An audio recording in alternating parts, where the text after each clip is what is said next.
చిదిరిన కలలకు చేసాయంగా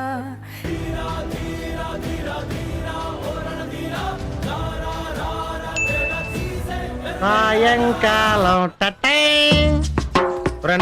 వచ్చేసినాయి గ్లాసులన్నీ కడిగేసాం సోడాలు ఇదిగో రెడీ పెట్టగరా కూలింగ్ ఏనా కూలింగ్ బీర్లను వచ్చినాయా ఏంటి ఏంటి పోయినాయి టెన్షన్ మన ఎగ్జామ్స్ కూడా ఎప్పుడు ఇంత ప్రిపేర్ ఇక మొదలెడదామా? కానివ్వండి.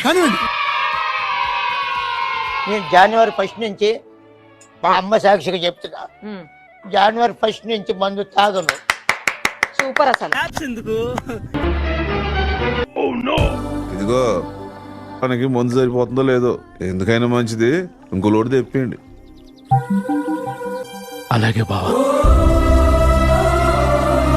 చేయకూడదు పనులు తొప్పురిద్యా ఇదేంద్రిద్యా ఆఫర్ ఇచ్చినట్టుంది నాక. నేను రోజు రోజు బలి మితిమీరిపోతున్నా బ్యా. ఈ ఒకసారి తట్టేద్దాం. పెట్ట నా కొడక.